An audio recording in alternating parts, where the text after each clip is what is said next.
Nama saya Raja Wahid Manurung. Saya sebagai chief engineer di gedung ini yang bertanggung jawab terhadap pengolahan sampah juga di gedung ini.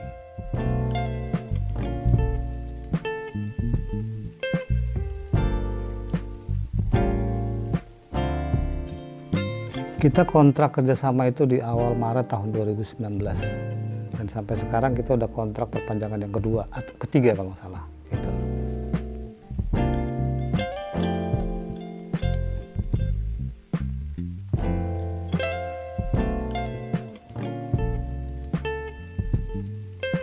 Kalau ditanya ini kita cukup panjang ceritanya ya. Panjangnya itu maksudnya karena dari awal kita cukup sulit memang menentukan pilih siapa. Karena ada beberapa yang bentuknya atau konsepnya seperti waste for change ya. Kita itu mau mengikuti program pemerintah yang dimana waktu itu mereka menekankan kita agar jangan ikut andil untuk buang sampah ke Bantar Gebang. Akhirnya kita cari sana cari sini, yang memiliki lahan yang bisa untuk mengelola sendiri, akhirnya ketemulah Waste for Change. Jadi intinya kita mau mengikuti program pemerintah agar kita tidak ikut andil buang sampah ke Bantar Gebang. Itu sebenarnya tujuan kita. Ya karena kita anggap Waste for Change, kita sebelum menentukan kan kita juga ada survei lokasi ya.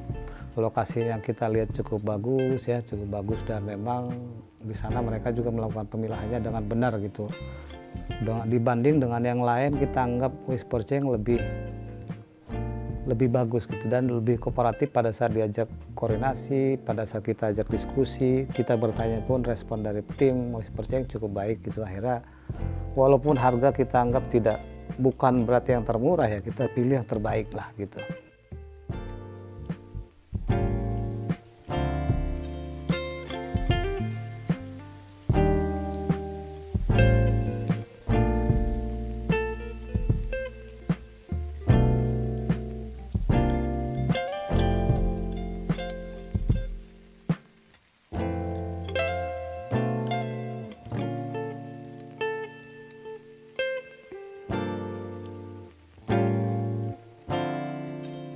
Di gedung kita ini prosesnya itu, jadi tenan itu kita harapkan mereka memilah sampah itu di dalam sudah dilakukan. Bukan dengan tenaga lagi gitu. Dengan tenaga maksudnya mereka di dalam kumpulkan satu tempat, terus di luar baru dipilah, bukan itu yang kita mau. Yang kita mau adalah dari dalam pun tenannya sudah melakukan pemilahan. Dari masing-masing karyawan sudah dibiasakan dengan memilah antara plastik, kertas, organik, dan residu. Kita semua tenan di gedung ini wajibkan memiliki tempat sampah terpilah 4 buah. Gitu. Jadi mulai dari dalam, masing-masing pegawai itu sudah terbiasa melakukan kebiasaan misalnya kalau plastik sampahnya ya masukin ke tempat plastik. Nah dari situ OB-nya masing-masing perusahaan membuang lagi atau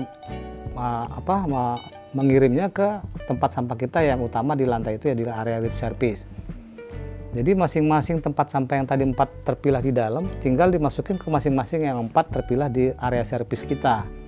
Jadi tidak lagi OB-nya itu melakukan milah lagi di situ untuk masukin ke tempat yang kita tentukan di area lift service gitu.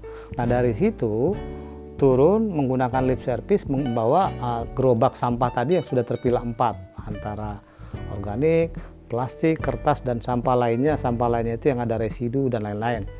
Turun ke bawah, diangkut oleh housekeeping kita. Dari situ ke rumah sampah kita. Di rumah sampah kita pun di bagian belakang gedung sudah terpilah 4, bahkan 5 sebenarnya dengan sampah B3. Cuman kita bahas kali ini adalah sampah organik ya. Jadi sampah organik kita itu ada terpilah 4 ada di bawah. Sudah benar-benar terpilah, ada organik, ada plastik, ada. Jadi petugas kita pun mudah membuangnya karena sudah jelas warnanya masing-masing, jelas tempatnya, tulisannya jelas, dan plastiknya pun sudah kita tentukan warnanya sesuai dengan kategori masing-masing gitu. Berarti dengan secara tidak sengaja kesadaran karyawan pun akan pemilahan sampah juga berkembang ya Pak? Betul, karena kita terapkan ada punishment-nya juga, ada sanksinya, ada rewardnya juga memang. Jadi kalau perusahaan itu melakukan pelanggaran, karena kan ada penilaian, kita setiap hari tim housekeeping kita melakukan penilaian terhadap pemilahan sampah di lantai area servisnya. Kalau ditemukan ada salah satu tong sampah yang salah sasarannya, contoh ada tempat plastik tapi masuk kertas, itu kita beri nilai dia. Kalau itu berulang-ulang beberapa kali dilakukan, kita denda dia, dan nilainya itu ada di peraturan itu 500.000 per kejadian. Jadi mereka juga akan mikir gitu kalau melakukan kesalahan gitu. Tapi juga kita nggak hanya sanksi aja, kita juga berikan kepada OB terbaik yang melakukan pilihan berupa nilai uang gitu kepada masing-masing OB yang kita anggap terbaik dalam per 3 bulan. Per semester kita 3 bulan, kita berikan ada 5 kategori, terbaik pertama, 2, dan seterusnya sampai 5 orang. Setiap 3 bulan kita berikan uang gitu.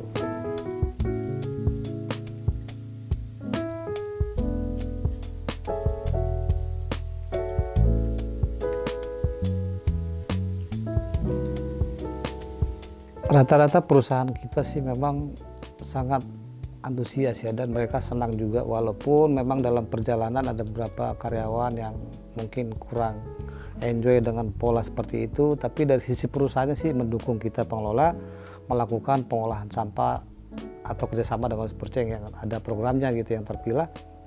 Mereka sangat senang gitu, senangnya itu kita disupport. Supportnya itu dalam arti gini, kita minta mereka siapkan tempat sampah di dalam terpilah, mereka siap. Itu kan bentuk support kepada kita gitu. Kalau mereka nggak mau juga kan kita juga kesulitan gitu. Tapi rata-rata tenan kita semua mengikuti apa yang kita minta, walaupun mereka nambah biaya untuk beli sampah di masing-masing ruang kan, untuk sesuai keinginan kita 4 tempat sampah itu kan bukan hal yang mudah gitu. Itu.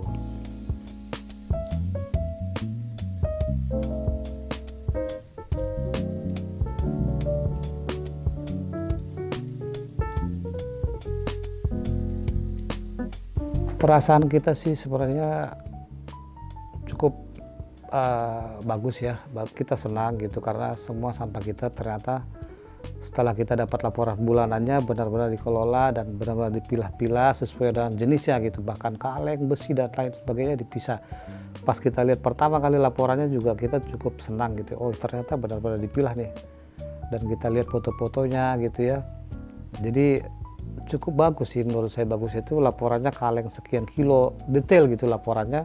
Jadi kita dari pengelola yang kerjasama gitu, kitanya gitu sebagai pengelola gedung cukup happy karena kita juga nggak pusing lagi kalau disuruh manajemen buat laporan misalnya detail, kita tinggal copy paste misalnya, karena sudah ada formatnya yang sangat-sangat bagus menurut kami gitu.